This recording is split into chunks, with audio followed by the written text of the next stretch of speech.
Uşu sambo üzrə Azərbaycan yığması Avropa çempionatını uğurla başa vurub. Baş məşqçi Elçin Eminovun rəhbərliyi altında Yunanistanın Heraklion şəhərinə yollanan komandamız 3 qızıl, 2 gümüş və 1 bürünc olmaqla 6 medal qazanıb. Yeniyetmələr və gənclər arasında Tunar Rüstəmzadə, Azad Ümbətov, Xəyal İbrahimov bütün rəqiblərinə qalib gələrək fəxri kürsünün ən yüksək pilləsinə yüksəlib.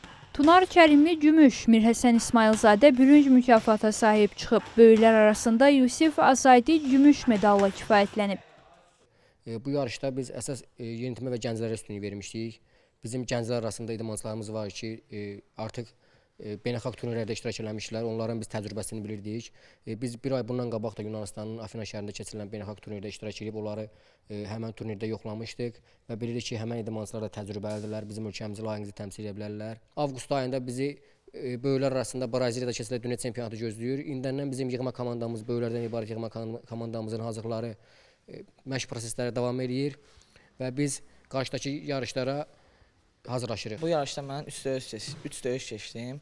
Bu 3 döyüşdən biri Yunanistanlı rəqib, ikinci döyüş Rumıniyalı rəqib, final döyüş isə erməni idmançısı oldu və mən buna qalib gələrək Avropa çempionu oldum. Final döyüşüm həyəcanlı oldu və mən güclü səviyyədə hazırlaşdığımıza görə erməni idmançısına qalib gəldim. Yandan əvvəl özümə güvənirdim ki, mən qələbə qazanacağam və şükürlər olsun ki, qələbə qazandım.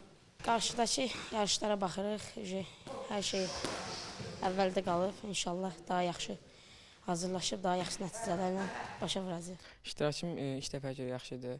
İnşallah ikinci dəfə gələni çıxacam gənclər arasında. Rəqiblərim biri Yunan rəqibi, biri isə İsveç rəqibi idi.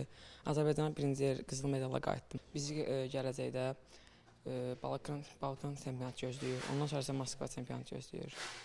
Qeyd edək ki, yığmamızı Braziliyada böyüklər arasında dünya çempionatı, Əl-Riyadda İslam oyunları gözləyir. Yeniyetmə və gənclər isə Çində təşkil olunacaq dünya çempionatına hazırlaşırlar.